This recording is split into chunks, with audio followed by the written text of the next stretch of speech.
Hello friends, good morning. Welcome to the Hindu News Analysis.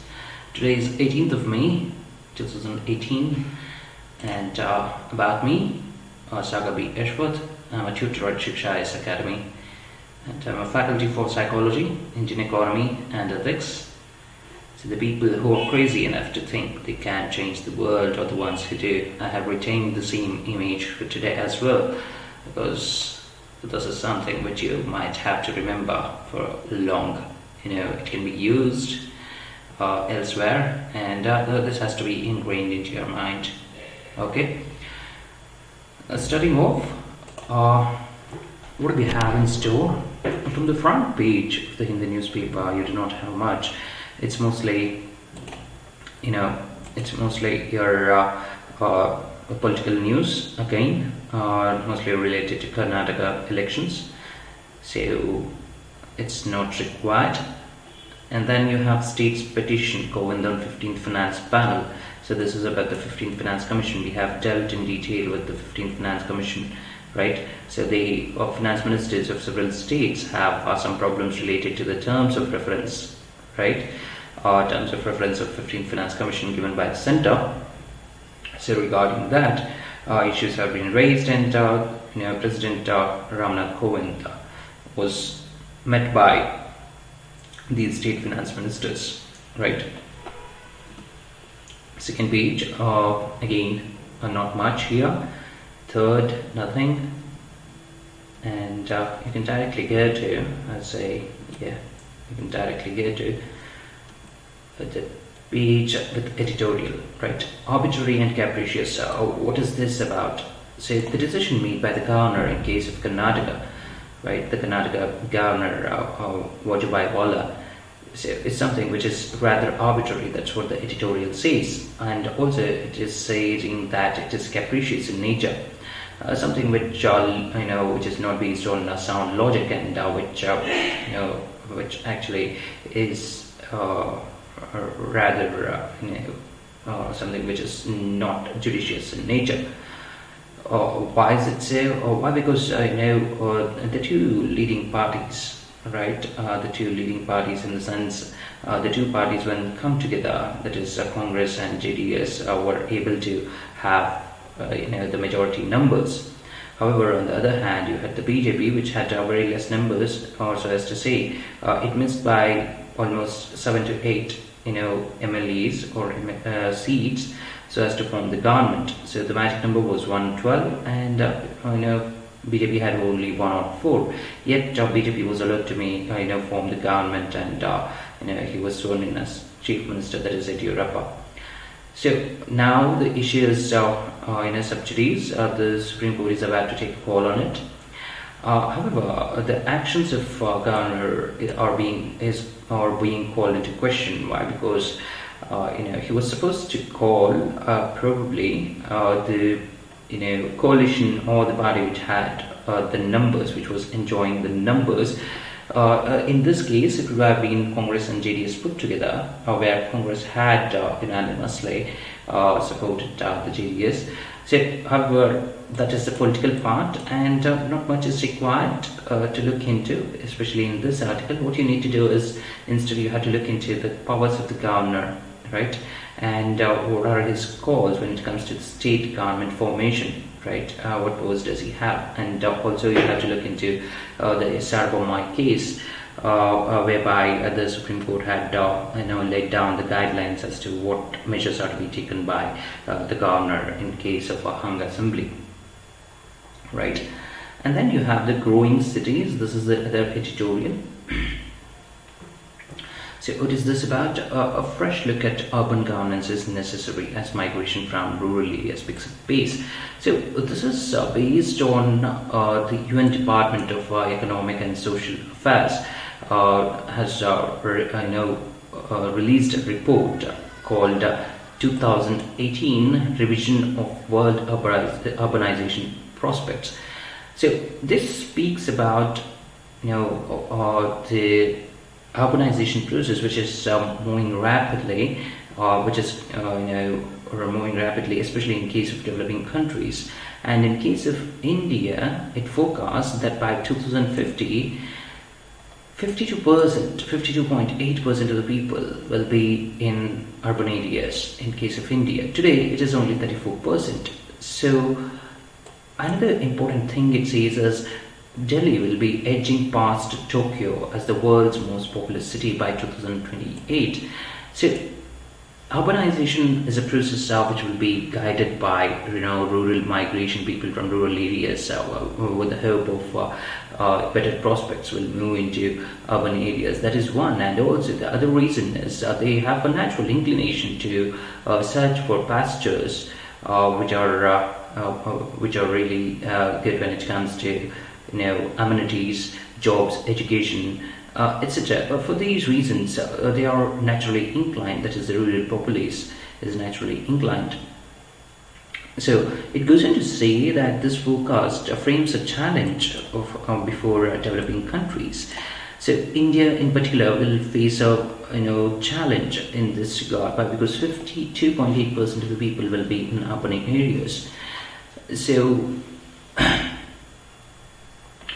So the governments are supposed to take a strong, policy. There is a strong policy emphasis today. That is why on improving facilities in rural areas, so that people do not shift too much towards the urban areas. But that is not something which is going to help. Why? Because there is a natural inclination, as I said. Apart from that, what you need to do is we have to invest in cities whereby we ensure high levels of productivity and efficiency. We have to ensure this. Why? Because the rural migration is not going to stop. Why? Because that is a natural inclination. So even with only 1/3 of the population living in the cities, so we have civic anarchy today. Why? We have housing deficits, right? Because of that, we have a lot of slums. We have a lack of enforcement of building norms, which have left most of the metro cities congested, and public transport is not something which is promoted in most cases, and less investment is there in case of public transport. Because of this, we have a huge number of private vehicles, and the recent data released by the WHO shows that 14 Indian cities are among the top 20 worldwide in terms of worst air quality, right? So most of the cities we have today are unable to collect and dispose of the municipal waste scientifically, and simply they dump into the suburbs. And such a dismal scenario can only get worse with the higher population concentration. So this is so even after we have had almost 2.5 decades since we changed the municipal laws. We started electing mayors, and we have done all this, and yet we lag on most of the fronts we just mentioned, right? So what should be done? Of course, the thing is, it is not just the central government which can deal with these issues.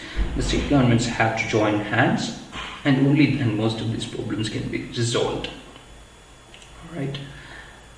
Next is architecture of mandate. This is about the Karnataka elections, not required. East Asian reset. After years of mistrust, China reaches out to Japan with high-level visits. So this is more about how the landscape is changing when it comes to China and Japanese relationship. So what this entire article speaks of is that there is a renewed relationship, or a renewed friendship, so as to say, a renewed sort of what do you call it, overtures, renewed overtures between Japan and China in the recent past. Probably this is because Japan, generally being considered as the ally of US, feels like it is being neglected, or it is being sidelined by the US. For this reason, it hopes that it grows closer to China, and probably things work better for it. As of now, Japan is left in a position where it does not get proper signals from US, right? So whether US is on the Japan side or will it not come to Japan's rescue? So these are all the issues which haunt Japanese foreign policy. So for that reason, Japanese have started to inch closer to China, and also China has a very good trade relationship with Japan. It is to the tune of 350 billion, right? In case of India, it is just 85 billion. That's a huge amount of trade. So given this, as well as being East Asian economies, this is something which is going to be good for the Asian continent. But the thing is, this seems to be rather a short-lived one. This is going to be a short-lived one. Why? Because the issues of the past, right, mostly the Senkaku Island issue, the territorial dispute between China and Japan, is something which is still unresolved. So till these issues linger on, probably the friendship which we all think of, which is long-lasting, is not possible. Same is the case of India and China, right? So that's what it talks about. And next we have, should we do away with the INB ministry? This is left, right and center, and it's not of much use. If the need be, just go through it once. That's about it in this page as well. And again, political news. In the world news, you do not have much. And then finally, you have for the business page something interesting again.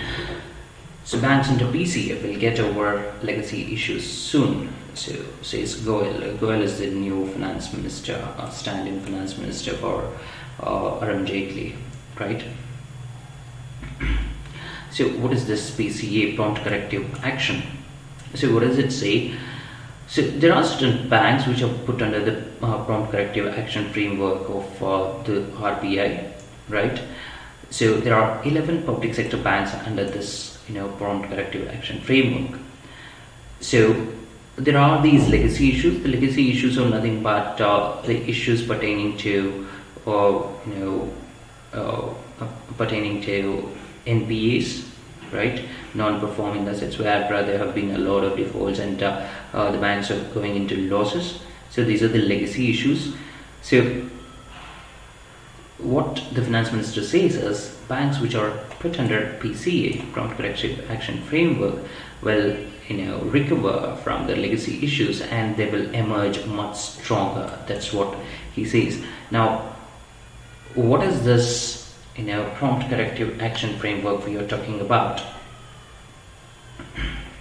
So RBI introduced this prompt corrective action framework when the bank's financial conditions are bad, right? And it sets certain limits, right, to initiate these prompt corrective actions.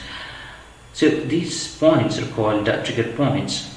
So there are, conventionally speaking, there are three conventional financial indicators which are seen to be as trigger points. So these are the CRAR, a net NPA, right, that is capital to risk weighted assets ratio, and then you have the NPA, and then the return on assets. These are the three conventional financial indicators, and now they have added the leverage ratio as well.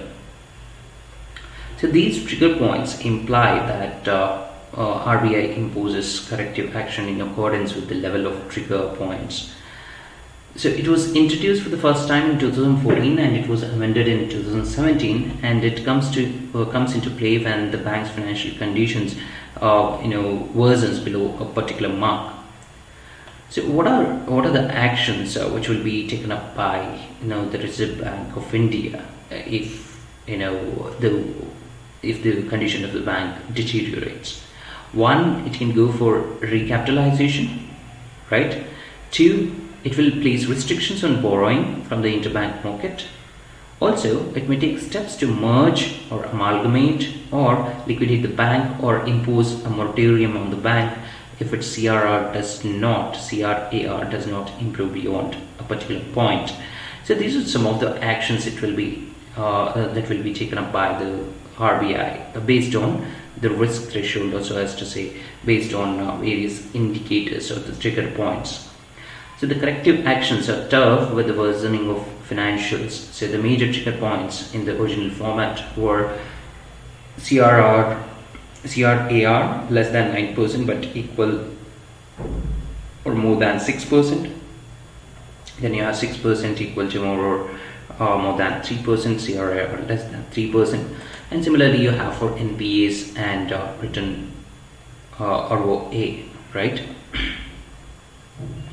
Return on assets, right? So these are the trigger points. So if the trigger points, right, or more, or they become severe, the actions taken by the RBI will also be severe, right?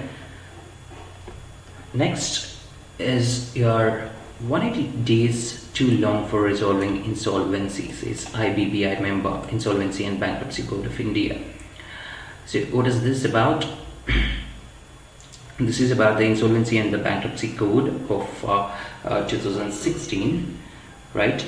So what this member is saying is that the time given for resolving the case completely, right, the bankruptcy and insolvency cases, is 180 days, and it's too much given the technology which the professionals come with, and given the efficiency, increasing efficiency all across because of the technology. So 180 days is too much of a time, right? And this comes in the wake of someone asking 180 days is too less a time to resolve an insolvency or a bankruptcy. So that's what it is about. So let's see what is Insolvency and Bankruptcy Code, as well as what is IBPI.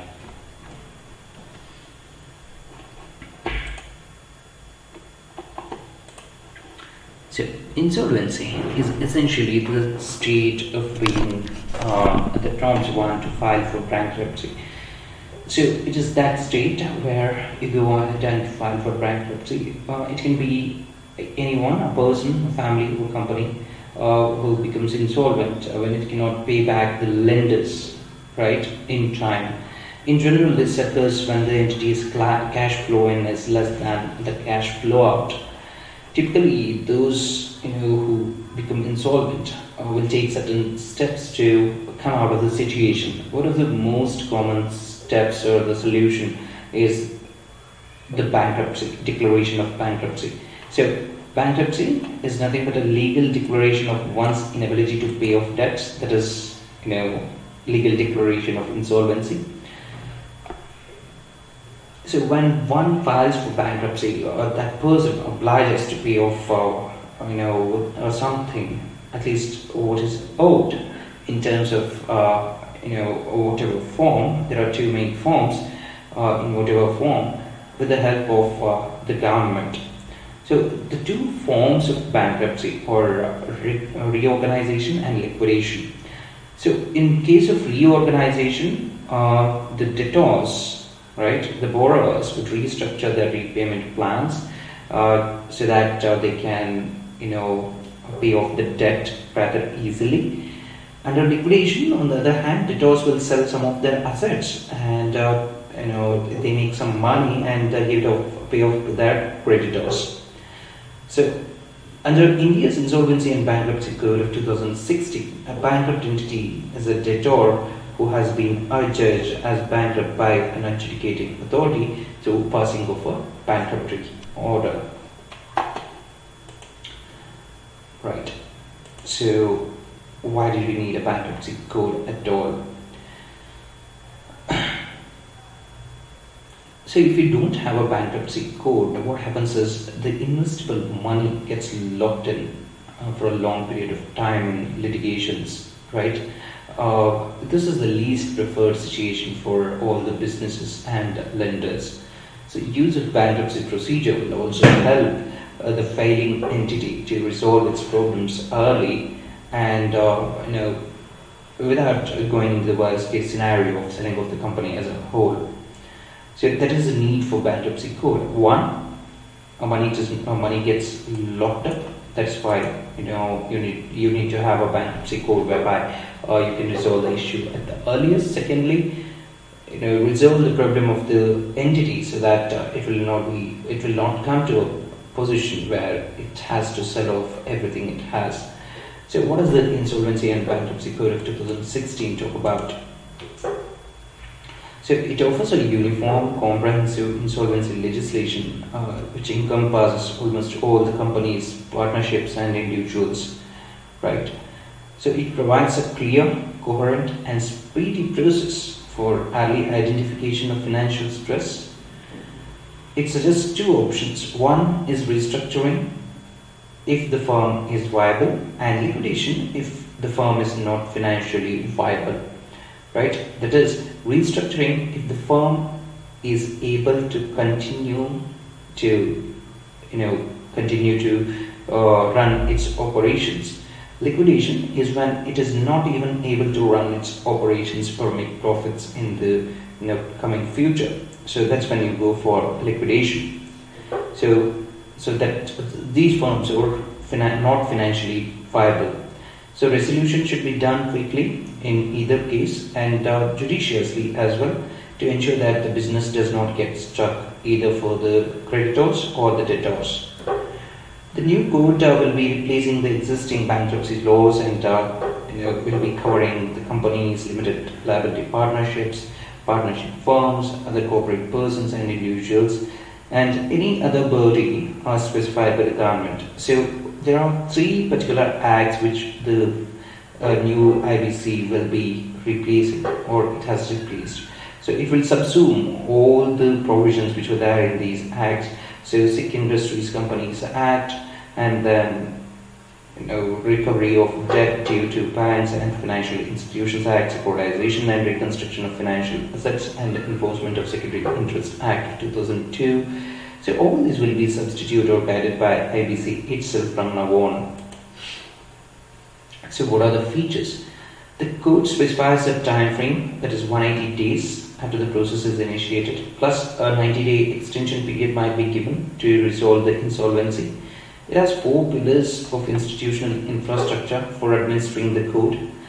One, it is the Insolvency and Bankruptcy Board of India. It is the regulator that will be overseeing all the new entities under the IBC. Insolvency professionals who will conduct the insolvency resolution process. They will take over the management of the company. They assess the creditors in the collection of relevant information, and they will also manage the liquidation process. Insolvency Professional Agency, these are the ones who certifies the insolvency professionals, and information utilities, they collect, collate and disseminate the financial information related to debtors, right?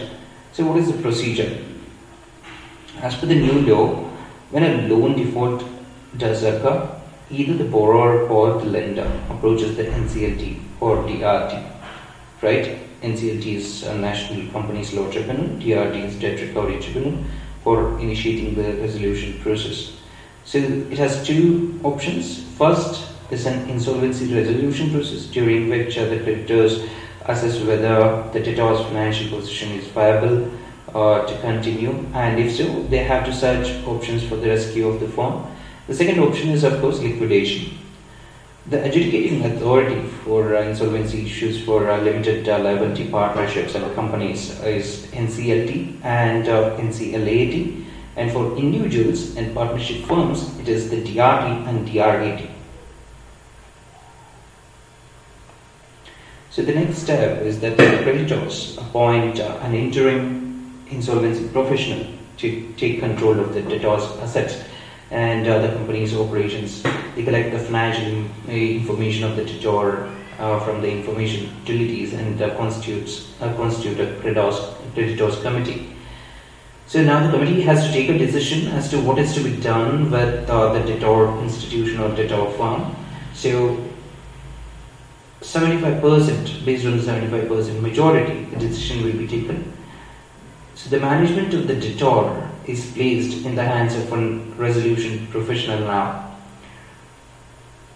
So fourth step is that once the resolution is passed, the committee has to decide on the restructuring process to either a revised repayment plan or liquidation of the assets. If no decision is made, it means that there will be liquidation. The final step is that the resolution plan will be sent to the tribunal for final approval and implemented once it is approved. So what you have to in a note is that the bankruptcy code has provisions to address the cross-border insolvency problems as well based on bilateral agreements. The code overall proposes shorter time duration for the completion of insolvency process. So filing for bankruptcy has to be done within 3 months, and other procedures like filing claims, appeals ought to be done quickly. The entire process should be completed within 180 days or plus 90 days, that's 270 days. So workers' interests are highly protected under this law. Here the money which is due to workers and employees from the Provident Fund, the Pension Fund and the Gratuity Fund will not be included in the estate of the bankrupt company. So similarly, in case of liquidation, workers' salaries for up to 24 months will get the first priority ahead of the secured creditors. So I would suggest you to download this entire presentation and keep it with you and go through it. Why? Because you can get direct questions whereby they ask about the provisions of insolvency and bankruptcy code and the prompt corrective action, right? So that is why I have put it separately. Okay. All right. Thank you for watching. Have a beautiful day.